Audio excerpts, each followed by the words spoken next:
That you, Sugar Bumps? Who the hell are you? It's me, Sugar Bumps. Oh, thank God you're alive. I heard you. Fried? Is that what you heard? You set me up over a woman. A woman! You must be insane.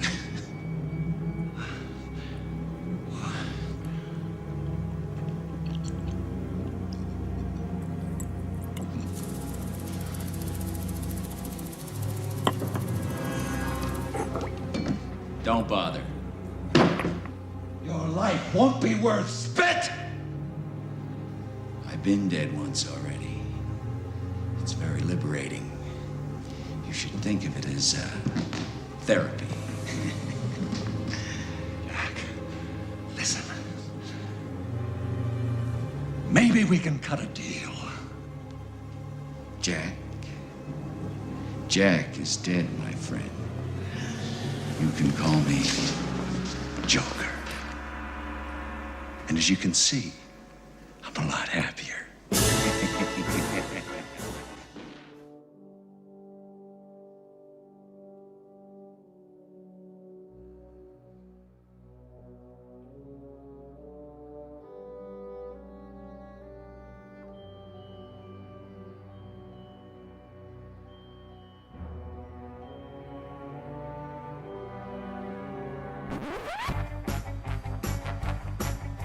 Watching every feature film is as a certain King Crusader. Batman!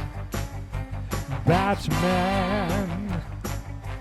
Yes, of course I'm watching the cartoon and all 3 Lego movies. Batman! Batman! Sing it with me. Batman! Batman! This is big screen Batman!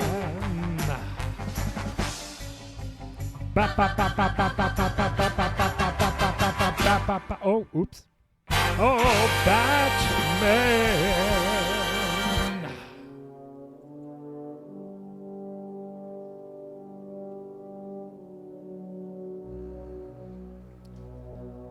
1989. I was 13 years old. The summer of 1989. I was just going into 8th grade. I would have been going in that fall. So it was the summer before 8th grade that my dad took us to go see, my brother and I think my brother was with us, Batman. I remember like really being excited for this movie. 1989 was a crazy year of excitement for me. I feel like that's one of the first years that I was excited for multiple movies. Wasn't that like Indiana Jones and the Last Crusade, Ghostbusters 2, Batman, Back to the Future Part 2, and Batman. And most of the time, you know, my brother at this time is 16, so most of the time, it's us going with our friends, or me and my brother going alone. But for this one, my dad wanted to go. I think because he, you know, grew up knowing Batman, grew up with Adam West, and he was interested in seeing what a movie is with Jack Nicholson as the Joker and Mr. Mom as Batman. But looking, like, I'm thinking of myself back then, and how like excited I was for this movie. I wasn't a huge comic book kid, right? At this point, I think I read some comic books. I liked superheroes. You know, with Batman, the regular the Adam West TV show, the Superman movies, I was a fan of. Super Friends, I loved, and I had these comic books. They were almost like magazines. They might have been my brother's first, and then mine, and they were like It was like the Hulk and maybe Spider-Man. But the Hulk was like, it had like information about Lou Ferrigno, and then it had some comic book stuff in it. It showed Lou Ferrigno getting painted. And I think it was a Spider-Man. It was all Marvel stuff. But as a kid, I didn't know the difference between Marvel and DC. I just, that didn't make any difference to me. I remember like wanting the comic book for the death of Robin.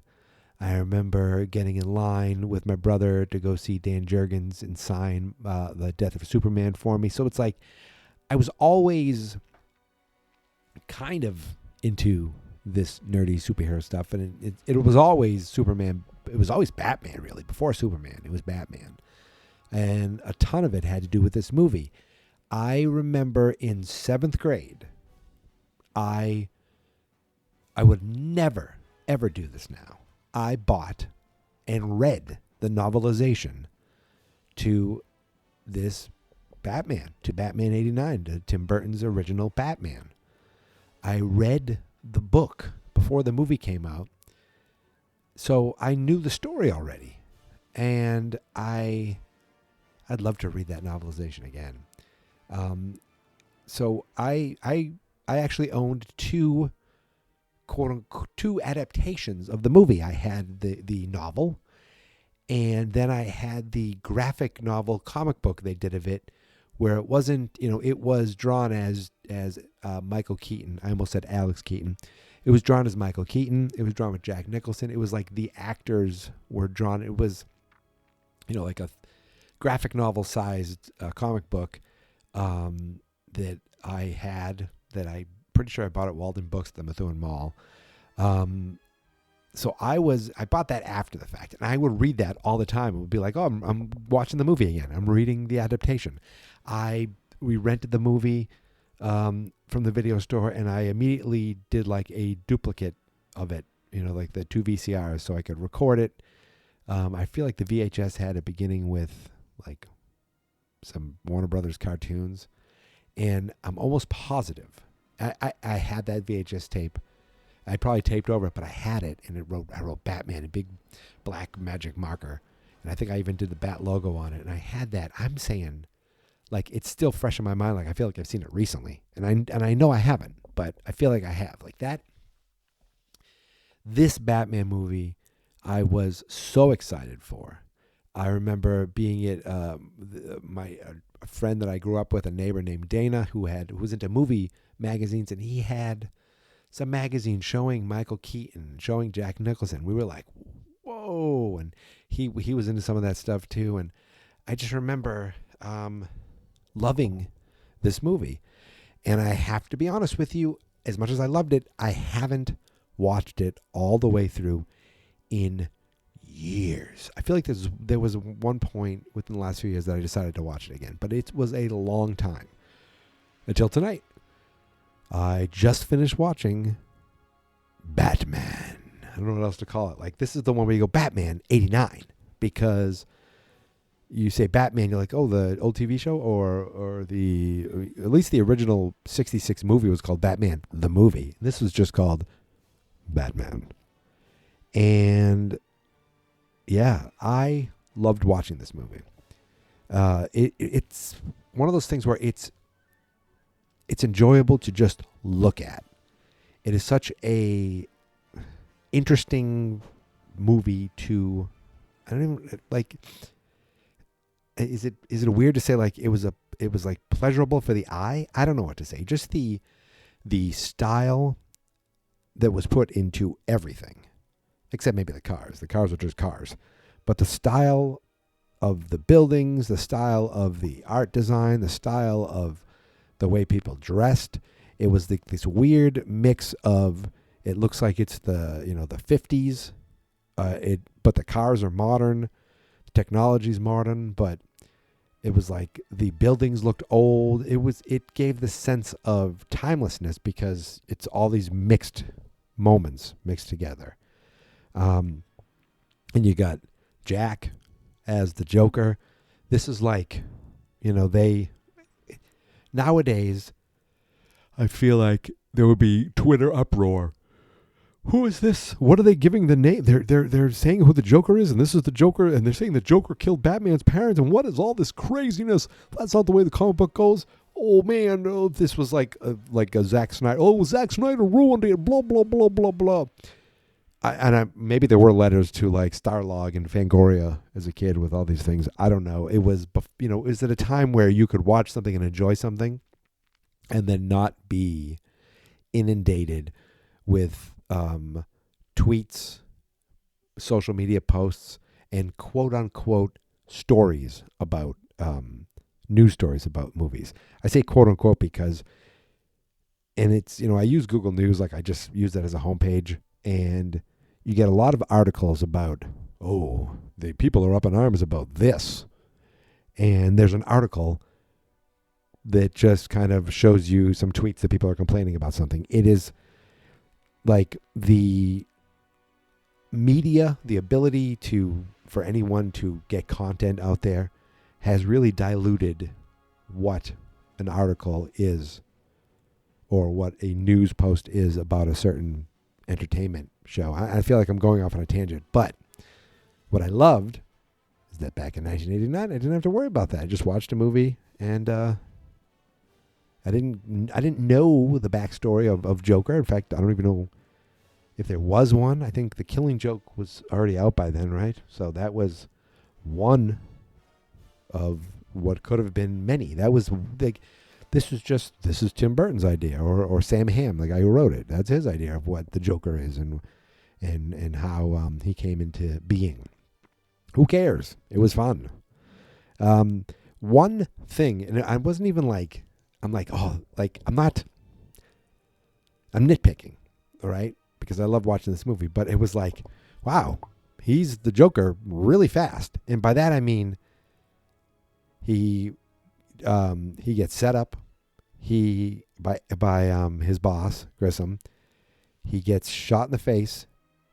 The bullet, slaps off his face. He falls into the chemical. It's already turned him white. The next day, he goes to at least this is how it feels. The next day, he goes to the surgeon.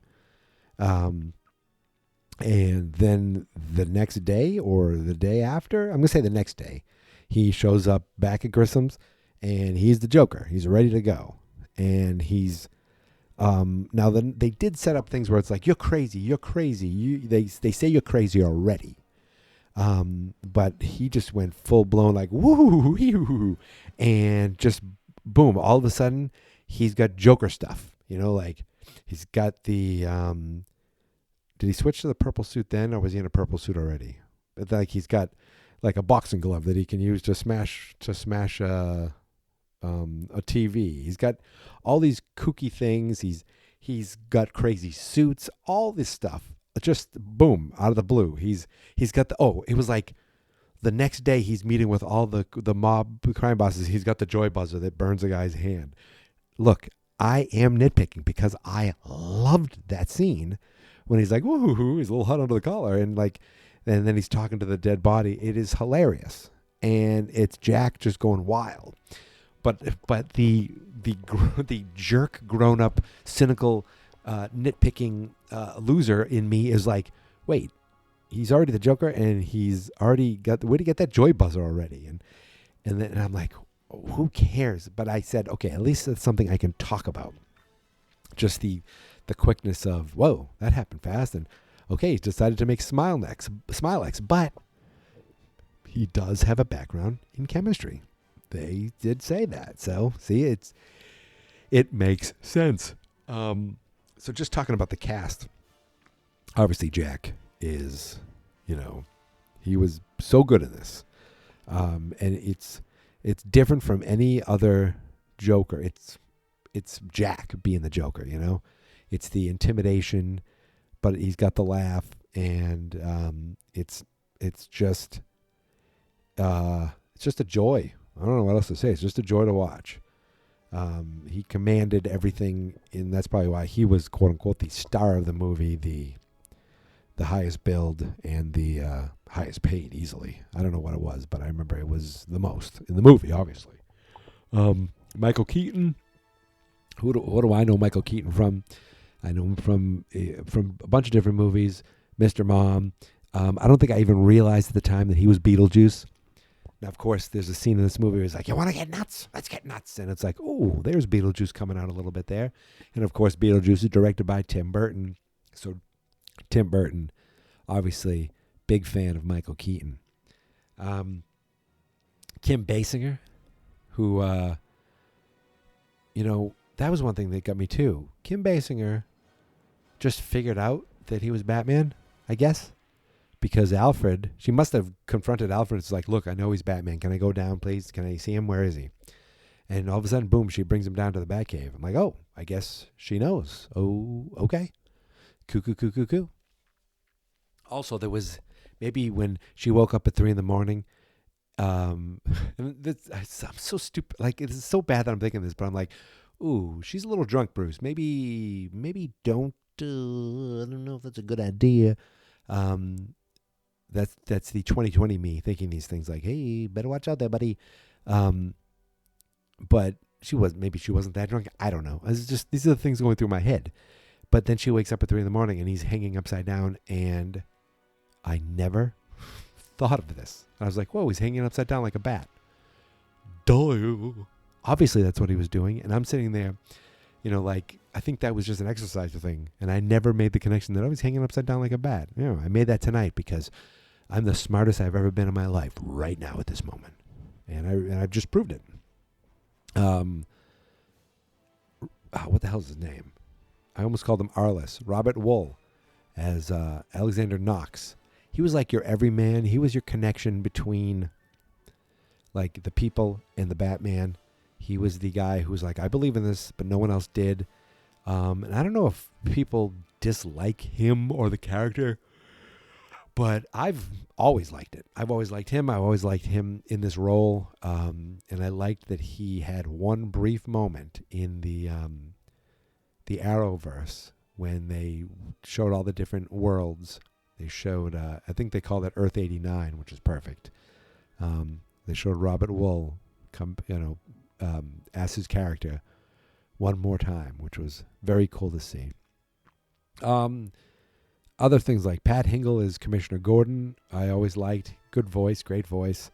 I don't know who the guy was who played, what's his name? I want to call him Bullock, but it's not Bullock. Bullock is from the comic books. Eckhart is what he called. Eckhart, think about the future. And then he shoots him. But it might as well be Bullock. Harvey Bullock is the cop that I know. He's the one in Gotham that Donald Logue plays. I thought they were the same character, but I guess not. And the biggest crime of these movies, because even though it's almost like two different movies, the only thing that connects them is Commissioner Gordon and Alfred. But Billy D. Williams is Harvey Dent. Now, for those of you unaware, Harvey Dent is who becomes Two-Face. Now, in these series of movies, that becomes Tommy Lee Jones. In the future, we see Aaron Eckhart, who at some point was a thing. I don't think he's much of a thing anymore. But technically, should have been Billy D. Shoulda been. Imagine Billy D. Williams as Two-Face. That would have been freaking rad. Just to see how he did it. Because Tommy Lee Jones just went bananas. We'll get there. But not yet. Not yet. I'm trying to think what else to talk about with this movie. Obviously, the music. The music. Another Tim Burton staple is Danny Elfman. This music, this is like right there as the quintessential Batman theme. I know there's the da-na-na-na Batman, but that's like the silly Batman. This is, like I said, the quintessential Batman theme that's right up there. Maybe not as recognizable, but it's got to be really close. Right up there with the John Williams Superman score. I feel like they used this once in Smallville 2 or something very close to it. I don't remember, but I've heard this used in some TV show. I don't think Gotham used it. Maybe they did. Maybe I'm crazy. But it is such a good score, and I have no recollection if it's used through all 4 movies. When I say I haven't seen Batman 89 in a while, I haven't seen Batman Returns in a long time. Batman Forever, I mean, I'm talking decades. And Batman and Robin, I may have not seen Batman and Robin all the way through since I saw it in the theater. I swear to God, I don't know. So it'll be fun to revisit these movies, as bad as or as not great as some of them are. But that's for another time. Yeah, that's it. I think I've covered everything I want to cover. You know, this is more about me watching all the Batman movies for me personally and just giving me a little something to talk about and share with you, my loving and adoring audience. All of you, both of you. I appreciate it. You know that I tweet. If you tweet, I talked about Twitter a lot. You can find me on this tweeting machine called Twitter at Geek Mentality. And if you're on Instagram, why don't you throw me a follow there too at Geek Mentality? I don't do a ton of Instagram there, but you can find me there. You can follow me, and every so often I'll throw my face in some stupid Photoshop up there because that's what I like to do. And that's really it. The website is fansnotexperts.com. Specifically, you'll find all the Batman stuff at fansnotexperts.com/Batman. And I think the next time you hear from me talking Batman, we will be returning to the Tim Burton world, and we'll be upping the stakes as far as villains are concerned. You think 1 is good? Let's have double that, which is 2 for those keeping score at home. I haven't really planned what I'm going to say, as you can tell. But I'm looking forward to this one. I feel like this one is more like it's at Christmas time, right? And yeah, I have a lot of fond memories of this one, and I'm looking forward to it. I'm looking forward to revisiting it because it's been a long time, and I just feel like this movie is something, it's weird, but it's also very just like comforting. I don't know why. I don't know why I'm thinking that. If it's like, is this like a Christmas movie? Did I just stumble upon another Christmas movie that's not really a Christmas movie? I don't know, but I do know this. I'm done. So until you hear from me next time, my friends, here is my theme song. This is my podcast, I made it. Geek Mentality's what I named it. And I think you should listen and subscribe, 'cause I'm kinda funny and awesome. I think that I'm worth your time, and I'm kinda handsome. My mom says, please listen and please subscribe. At least listen to this episode. Fans not experts.